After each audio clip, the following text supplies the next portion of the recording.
Após o estudo da evolução histórica dos direitos humanos, esse é o momento, então, de definirmos as concepções, assim como a fundamentação desses direitos humanos, já que eles influenciam de forma bastante abrangente a nossa Constituição de 88, porque como nós já falamos anteriormente, nós temos um capítulo próprio chamado Direitos e Garantias Fundamentais, que está todo ele embasado nesses preceitos humanistas. Então, desse modo, coloquei para vocês aqui alguns tópicos que vão nos ajudar a compreender essas concepções. Me acompanhe aqui, então.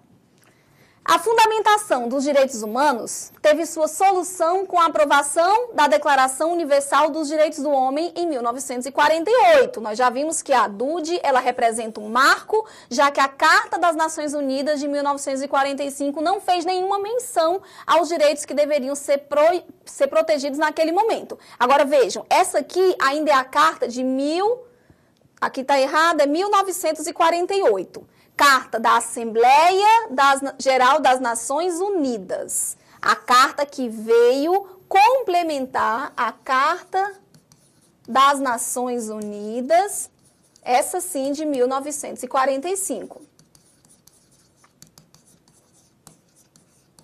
Mas, odiernamente, existe uma crise dos direitos, dos fundamentos dos direitos humanos.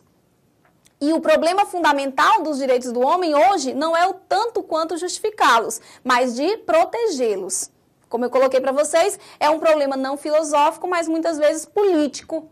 Porque não adianta apenas colocar na Carta Constitucional a necessidade de proteção daquele direito. É necessário criar mecanismos para garantir essa proteção.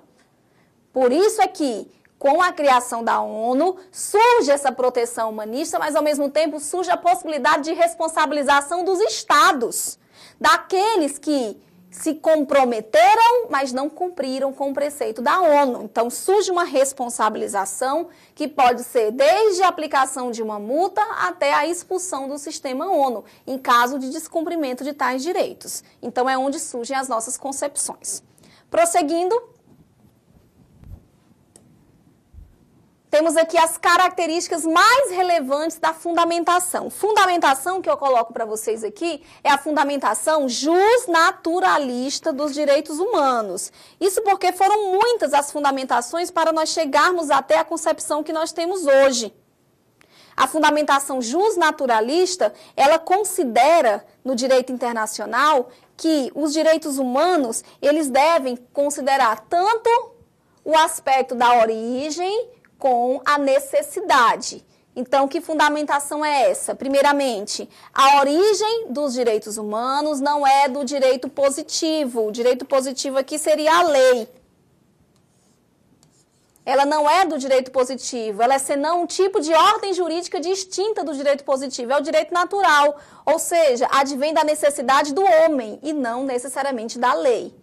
Advém, então, da necessidade do homem. E a partir dessa necessidade é que o legislador deve colocar essa determinação em lei.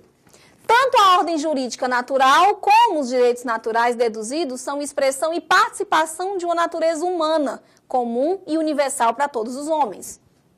Um entendimento comum e universal, ou seja, necessário. E no que se refere à existência desses direitos, os direitos humanos existem e o sujeito os possui independentemente do seu reconhecimento ou não por determinada ordem jurídica. Então, o que nós queremos compreender aqui a partir da fundamentação justnaturalista é que, embora não se tenha lei no nosso ordenamento jurídico, isso não é fundamento, isso não é justificativa para desrespeitar esses direitos universais. Surge, então, um conflito entre valores universais e textos legais. De modo que, muitas vezes, preceitos de direitos humanos passam a ser considerados meras promessas, utopia. Então, pela fundamentação justnaturalista, nós temos que esses direitos, antes mesmo de serem positivados nas declarações de direitos ou nas próprias constituições, eles constituem verdadeiros direitos morais. Direitos relacionados intrinsecamente, ou seja, interiormente à própria existência da humanidade e que eles devem ser respeitados, são valores que devem estar presentes em qualquer norma constitucional. Vejam que o Brasil só aderiu a esse aspecto em 1988 e ainda assim, até hoje, muitos dos direitos humanos previstos na Constituição ainda não estão devidamente cumpridos. Portanto, qual é a teoria que fundamenta a recepção dos direitos humanos? É a teoria justnaturalista. Antes mesmo da lei, já existe uma necessidade de proteção. A necessidade de proteção antecede a positivação, que é o surgimento da norma. Por isso que eu destaquei esses pontos aqui como relevantes. Continuando, temos aqui as diferenças da fundamentação justnaturalista para a fundamentação histórica dos direitos humanos. Aqui é outra teoria. Já vimos que a fundamentação justnaturalista considera o direito acima da própria lei. Qual é a diferença? No lugar de direitos naturais, universais e absolutos, fala-se em direitos históricos, variáveis e relativos. Direito natural, universal e absoluto, inclusive acima da lei, é a fundamentação justnaturalista, para garantir que o direito humano está acima da própria lei. Quando eu falo em fundamentação histórica, os direitos passam a ser variáveis e relativos. Então, eles, embora sejam relevantes, eles têm que ser analisados de acordo com o caso concreto. Outro aspecto, no lugar de direitos anteriores e superiores à sociedade, como acontece na fundamentação justnaturalista, aqui se fala em direitos de origem social provenientes do resultado da evolução da sociedade. Ou seja, à medida que essa sociedade muda, o direito também muda. Aqui acompanha o posicionamento, na verdade quem acompanha esse posicionamento é um jurista chamado Norberto Bobbio. Para Bobbio, os direitos humanos, eles são históricos e assim foram conquistados ao longo dos tempos, à medida que dá evolução e necessidade que a própria sociedade propõe. Para ele, então, não tem essa de primeiro surgir o direito para depois surgir a lei. Para ele, primeiro a sociedade necessita e daí para frente é que existe a positivação. Então, existe uma relação próxima, mas ao mesmo tempo antagônica, da fundamentação justnaturalista para a fundamentação histórica. E só para fechar aqui essa fundamentação, eu posso colocar uma terceira espécie. Vamos aqui para o quadro, comparar. Então, 3 fundamentações. Fundamentações para o surgimento dos direitos humanos. Vimos a justnaturalista, que defende que o direito humano antecede a própria lei. Depois nós temos a concepção, a fundamentação defendida por Bobbio, que é a fundamentação histórica, que diz que os direitos humanos dependem da evolução da sociedade. E, por fim, ainda posso colocar uma terceira fundamentação, que é a fundamentação ética, que consiste na consideração dos direitos éticos, dos direitos humanos como direitos morais, ou seja, resultado de uma dupla vertente, tanto a ética como a jurídica. E assim, partindo desse fundamento e tendo por base como um dos valores fundamentais o princípio da dignidade da pessoa humana, a fundamentação ética é a que respeita integralmente o princípio da dignidade da pessoa humana. Assim, nós podemos chegar a uma análise mais ética da fundamentação dos diversos direitos. Por quê? Porque não existe uma única fundamentação ética. Na verdade, a ética é uma evolução de aspectos morais de um determinado grupo social. Então, assim, 3 fundamentações. Hoje, qual é a que é adotada? Na verdade, nós temos a adoção de cada uma delas em algum momento da história.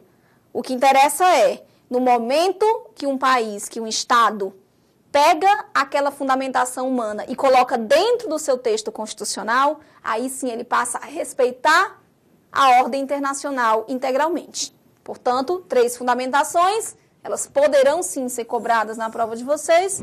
Podemos então prosseguir. Temos aqui então o comparativo, passamos lá para as concepções. Aqui nas concepções, nós vamos ter uma classificação dos direitos humanos, observando que aqui nós vamos ter uma abrangência dos direitos civis, dos direitos políticos, econômicos, sociais, culturais e ambientais. Aqui nós vamos ter desde os preceitos de surgimento da ONU em 1945 até as resoluções que a fundamentam. Vejam, qual é a origem dessa classificação? A classificação dos direitos humanos em gerações ou dimensões se deu em 1979 em uma conferência de um Instituto Internacional de Direitos Humanos, onde Karel Vazak propôs uma classificação em gerações, inspirados no lema da Revolução Francesa: liberdade, igualdade e fraternidade. Por que eu digo que é dimensão ou geração? A verdade é que a doutrina mais antiga, a doutrina mais clássica, ela fala em gerações.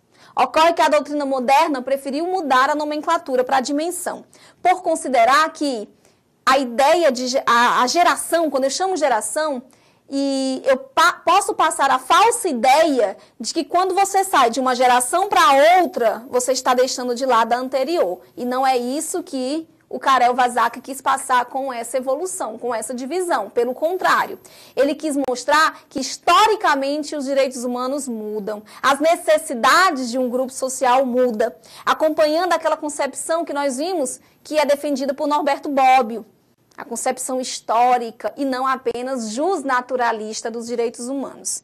Então, por esse motivo, entende hoje a doutrina moderna que quando se fala em geração, dá a falsa ideia de que eu abandono a anterior através de uma nova geração. Como não é isso que Vazak quis nos passar, então a doutrina clássica, aliás, a doutrina mais moderna, prefere chamar de dimensões. Para efeito de prova, tanto faz, gerações ou dimensões vão definir a classificação e a evolução das concepções de direitos humanos. Então, vamos aqui para o quadro. Como eu disse a vocês, acompanhe os ideais da Revolução Francesa. Inicialmente, nós temos a primeira dimensão ou geração, que trata dos ideais de liberdade. Aqui, o Estado deixa de interferir, ele garante mais autonomia para que o homem, para que o seu indivíduo atinja os seus objetivos. Daí, então, que na primeira dimensão ou geração, nós vamos ter a figura do Estado negativo. É o Estado não interventor, é o Estado que não limita, é o Estado que não se envolve justamente para garantir uma liberdade mais plena. Nesse caso, o indivíduo vai ter menos gastos, mas em compensação ele vai se responsabilizar por aquilo que ele necessita. Qual é o problema dessa primeira dimensão? Por que ela exigiu o surgimento de uma segunda dimensão? Porque é bom a liberdade, sem dúvida. Só que essa liberdade tão ampla, ela pode acabar gerando o efeito nefasto da desigualdade. Já que alguns vão atingir seus objetivos facilmente e outros não. Então, para evitar que isso aconteça e que a desigualdade aumente, é que surge a segunda dimensão. Aqui preocupada com o ideal de igualdade. Aqui nós vamos ter o Estado garantindo a intervenção mínima, se considerarmos que alguns indivíduos sozinhos não conseguirão atingir seus objetivos. Portanto, voltando aqui para o quadro, na segunda dimensão nós vamos ter a figura do Estado positivo. É o Estado interventor. É o Estado que está ali para conseguir garantir direitos mínimos, os chamados direitos sociais. É necessário essa interferência, caso o contrário, a desigualdade ela pode chegar a superar até mesmo o ideal de liberdade. Daí, então, a necessidade de intervenção. Em seguida, vem a terceira dimensão ou geração. Agora, a preocupação do legislador é com a fraternidade, é com a solidariedade.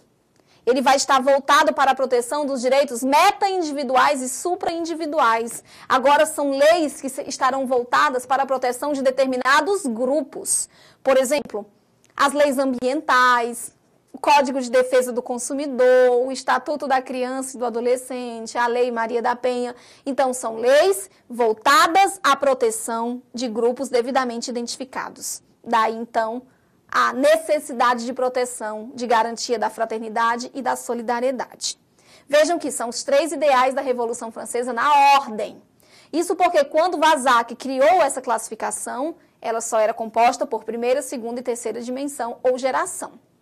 Entretanto, de uns tempos para cá, outros juristas começaram a discutir a constante evolução dos direitos humanos, mostrando que ela não para, que ela vem mudando e com isso vem surgindo novas dimensões. É o que nós vamos chamar de quarta ou até mesmo a quinta dimensão. Quarta dimensão. Dimensão que trata da evolução da ciência, da genética. Aqui nós vamos discutir aspectos relacionados à bioética, à utilização de células-tronco, à utilização de alguns produtos considerados ilícitos, mas para fins medicinais eles poderão trazer um benefício.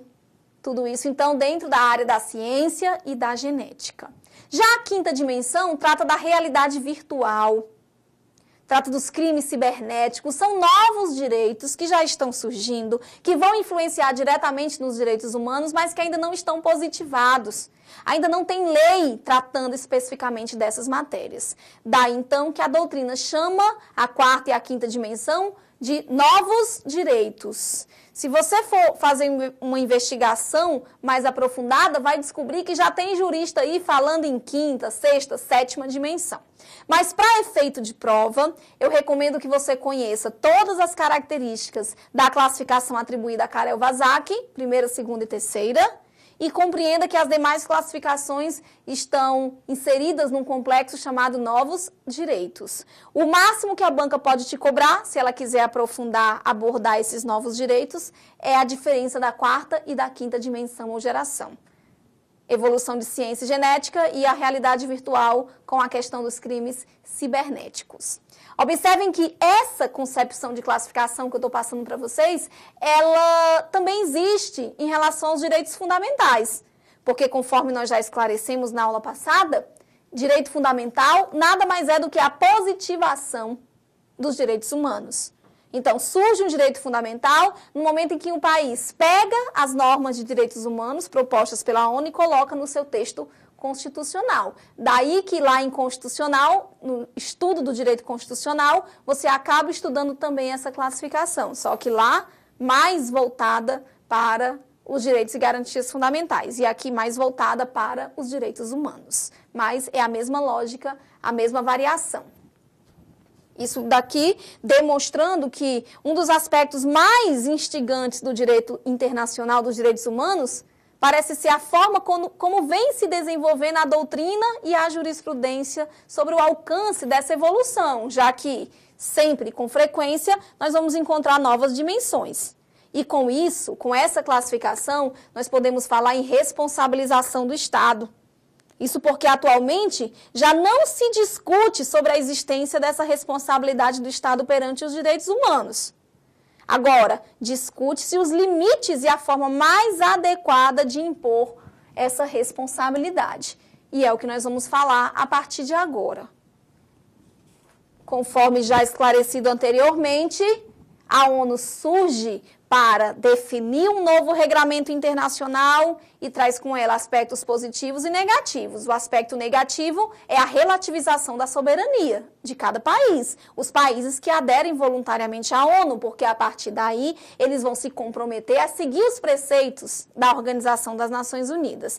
Mas em contrapartida vem um ponto positivo muito importante, que é a responsabilização dos Estados. Ou seja, vai existir uma norma maior que vai punir um Estado membro, ou seja, um país, que está descumprindo um direito fundamental humano que ele se comprometeu perante os organismos internacionais. Que é certo que ele tem que ser responsabilizado, nós sabemos que é. Agora, resta saber de que forma. Aí eu coloquei alguns pontos aqui importantes no quadro. Me acompanhe. A reparação é a consequência do não cumprimento de uma obrigação internacional e ela pode ter diversas modalidades. Primeiramente, a reparação direta, também chamada de restitutio in integrum, ou seja, o retorno das coisas ao estado anterior. Ela repara para que o estado anterior seja novamente firmado. Temos também a possibilidade de aplicação de sanções internas. Elas são aplicadas no caso de responsabilização por atos de particulares. Temos responsabilização de natureza moral, ou seja, satisfações, pedidos de desculpa, mas não pode atingir a dignidade de quem oferece. Então, a pessoa vai lá, oferece satisfação, pede desculpa, mas ela não pode ser obrigada, já que não pode atingir a dignidade de quem está se oferecendo. E, por fim, a última modalidade de reparação é a indenização. A mais comum das modalidades, já que ela é a indenização pecuniária. Vai indenizar pecuniariamente aquele que sofreu o desrespeito, teve seu direito humano desrespeitado. Um detalhe aqui, na reparação direta ou restituição, eu quero então o retorno das coisas ao estado anterior. Aqui eu tenho que esclarecer para vocês que o retorno ao status anterior, ao estado anterior, é a essência da reparação, claro, mas não é exclusiva. Isso porque eu posso pedir essa reparação e, ao mesmo tempo, a aplicação de outra modalidade sancionatória. Então, não é exclusivo. Muitos estados têm pedido também garantias de não repetição do tipo de violação condenada. Aliás, muitos estados têm sofrido, porque aqui a reparação é pelo estado. O estado que se compromete a respeitar aquele direito e não faz. Então, além da ONU impor a reparação direta, ela também pode impor o compromisso, vamos colocar aqui, o compromisso de não mais repetir aquela violação, mas garantia de não repetição da violação condenada. Isso aqui é importante. Isso porque, ao aderir ao aparato internacional de proteção dos direitos humanos, assim como de obrigações decorrentes dessa legislação, o Estado ele tem que aceitar o monitoramento internacional pelo qual os organismos internacionais verificarão o cumprimento ou não daquela norma. Então, ele perde essa sua soberania no momento que ele aceita a fiscalização, o chamado monitoramento internacional. Portanto, a reparação, ela é a consequência do não cumprimento daquela obrigação pelo Estado, porque o Estado aderiu voluntariamente ao sistema ONU. O Estado não está ali obrigado. Na verdade, ele decidiu que era o momento de compactuar com os preceitos da ONU, porque em contrapartida ele tem um benefício. Ele tem a proteção. Então, se deixar de cumprir, reparação direta, mais garantia de não repetição daquele ilícito e outras sanções. Sanção interna, responsabilização por danos de particulares. Aqui, o Estado vai ressarcir o particular que está sofrendo o ilícito. Deixa eu mostrar para vocês. Ele vai ressarcir o particular. Por exemplo, temos aqui um caso bastante conhecido dos hospitais psiquiátricos no Brasil. Havia muitas denúncias à Comissão Interamericana de Direitos Humanos de que os hospitais psiquiátricos brasileiros, eles descumpriam o respeito aos direitos, já que os pacientes ficavam em condições insalubres, desumanas, eles eram amarrados, eles sofriam choques, etc. Então, a ONU começou a impor algumas restrições ao Brasil. A mesma coisa, a OEA, a Organização dos Estados Americanos, começou a exigir que o Brasil tomasse providências para quê? Tomasse providências para fechar os hospitais psiquiátricos, por entender que aquele tipo de tratamento não era o mais adequado e não estava de acordo com as normas de direitos humanos. E assim, o Brasil demorou, comprometeu-se a fazer, tinha que criar sistemas de proteção dessas pessoas que não seriam os hospitais psiquiátricos, e demorou tanto até que surgiu um problema. Tivemos o caso de um rapaz que acabou falecendo em um hospital psiquiátrico em razão de um tratamento indevido, em razão dele não estar sendo recebido como deveria. Desse modo, a partir de então, vem a reparação de dano pelo Estado e aconteceu justamente a sanção interna, que consiste em aplicação de responsabilização por atos de particulares. Ou seja, o Estado errou e teve que indenizar a família daquele paciente. Portanto, pode sofrer inúmeras espécies de punição e quem vai aplicar são os organismos internacionais ao país, ao Estado. Então, aplica-se no caso de responsabilização por atos de particulares. Temos também a natureza moral, que nós já falamos, e a indenização, que é a mais comum. Portanto, espécies de reparação de dano, e o objetivo aqui é fazer com que o Estado respeite aquele direito que ele se comprometeu voluntariamente. E a análise dessa responsabilidade internacional, ela tem que ter por objeto a implementação dos direitos consagrados nos tratados internacionais, mesmo aqueles que não tratam de forma direta do tema direitos humanos. Então, não adianta apenas celebrar o tratado. O país tem, sim, a obrigação de cumprir. E posso ainda dividir essa responsabilidade em direta ou indireta. Vamos aqui para uma página em branco para mostrar essa divisão. Considerando aquelas espécies de responsabilização, eu ainda posso colocar para vocês que a responsabilidade internacional, ela pode se dividir em direta, em decorrência de um ato ilegal cometido pelo governo, pelos órgãos ou funcionários, e indireta, quando for cometida por uma coletividade que o Estado representa internacionalmente. Cuidado com essa divisão. Direta, ato ilegal cometido pelo governo, pelos órgãos do governo ou funcionários do governo. E a indireta, ela pode ser cometida pela coletividade que o Estado representa na esfera internacional, coletividade. E posso ainda dividir novamente essa responsabilidade internacional em responsabilidade por comissão ou por omissão, tá? Isso aqui também é relevante.